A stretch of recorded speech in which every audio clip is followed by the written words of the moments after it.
Parliament ఎన్నికల్లో పెద్దపల్లి ఎంపీగా గడ్డం వంశీకృష్ణను గెలిపించాలని రామగుండం ఎమ్మెల్యే రాజ్ ఠాకూర్ ప్రజలను అభ్యర్థించారు. పార్లమెంట్ ఎన్నికల ప్రచారంలో భాగంగా రామగుండం మున్సిపల్ కార్పొరేషన్ పరిధిలోని 11, 12, 13, 33 డివిజన్లలో సోమవారం Ramagundam MLA Makkan Singh Raj Thakur corner meeting నిర్వహించారు. ఈ సందర్భంగా ఎమ్మెల్యే మాట్లాడుతూ కాంగ్రెస్ ప్రభుత్వం ప్రజలకు ఇచ్చిన 6 గ్యారెంటీలను నెరవేరుస్తూ వస్తుందని, ఇప్పటికే 4 గ్యారెంటీలు అమలవుతున్నాయని తెలిపారు. గత ప్రభుత్వం రామగుండం ప్రాంతాన్ని బొందుల గడ్డగా మార్చిందని, తాను ఎమ్మెల్యేగా గెలిచిన నాటి నుంచి రామగుండం ప్రాంతానికి పూర్వ వైభవం తీసుకొచ్చే విధంగా ముందుకు సాగుతున్నానని తెలిపారు. ముఖ్యమంత్రి రేవంత్ రెడ్డి సహకారంతో రామగుండానికి పూర్వ వైభవం తీసుకొస్తానని హామీ ఇచ్చారు. రామగుండం నియోజకవర్గంలో ఇల్లు లేని ప్రతి నిరుపేద కుటుంబానికి ఇంటి నిర్మాణం చేపడతామన్నారు. వచ్చే పార్లమెంట్ ఎన్నికల్లో గడ్డం వంశీకృష్ణను పెద్దపల్లి ఎంపీగా భారీ మెజార్టీతో గెలిపించాలని ప్రజలను కోరారు.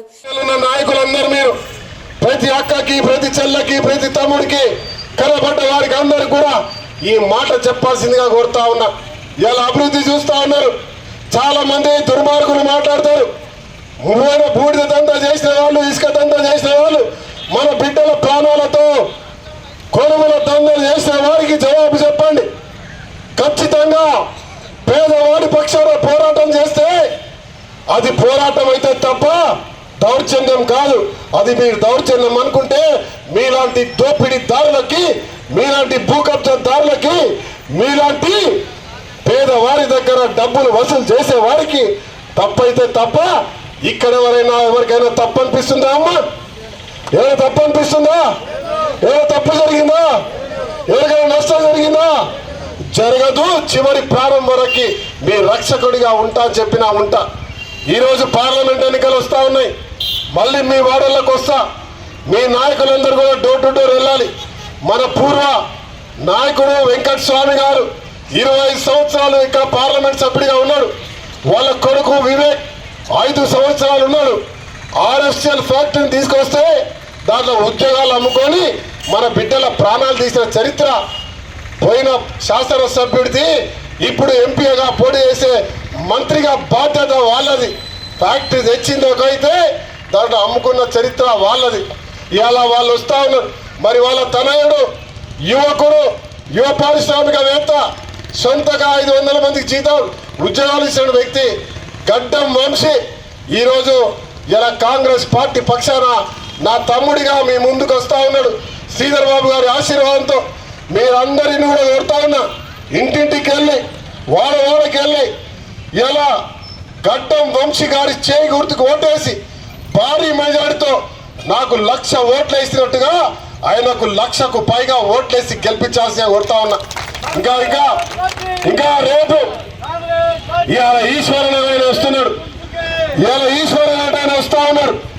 ఈశ్వర్ అన్న అంట వయసులో పెద్దోడు కాబట్టి ఆయన చిన్ననాడు పేదవాడని పోటీ చేసినామని చెప్తా ఉన్నాడు. ఆ రోజు నేను కూడా ఓటేసిన. కానీ ఒక్క మాట బాగా అనిపించింది. ఈ 20 సంవత్సరాలు మీకు అధికారం ఇస్తే ఇక్కడున్న ఏ ఒక్క పేదవాడికైనా, మీ కుటుంబ సభ్యులైనా, మీ అందరికి ఎప్పుడైనా మంచి చేసిందా అమ్మా? ఎవరికైనా ఇల్లు ఇప్పించిందా? ఎవరికైనా కొలువులు ఇప్పించిందా? ఎవరైనా ఆదుకున్నారా? ఏమన్నా ఒక్కరోజు కార్మికుడు చనిపోతే వచ్చిందా? కాంట్రాక్ట్ కార్మికుడు మొక్కలై చనిపోతే వచ్చి నిలబడ్డారా? 57 సంవత్సరాలు పనిచేసిన కార్మికుడు తన బిడ్డ ఇక్కడే పనిచేయాలని డిపెండెంట్ ఉద్యోగం కొరకు పోతే 15 లక్షలు తీసుకుంది. ఏ ఒక్కరికైనా ఉచితంగా ఉద్యోగం ఇప్పించిందా? అందరి దగ్గర డబ్బులు గుంజిండు. అందరి కష్టాలు పడేటట్టు చేసిండు. కార్మికుల కంట నీళ్లు చూసిండు. 25 సంవత్సరాల అధికారం నుండి ఒక్కరోజు కూడా సింగరేణి ప్రైవేటీకరణ చేయొద్దని వాళ్ళు స్వయంగా వాళ్ళ నాయకులు పార్లమెంట్ లో ఒప్పుకోండి చప్పట్లు కొడితే ఈ కార్యక్రమంలో ఆయా డివిజన్ల కార్పొరేటర్లు, ఇన్ఛార్జీలు, నాయకులు, కార్యకర్తలు, అధిక సంఖ్యలో ప్రజలు పాల్గొన్నారు.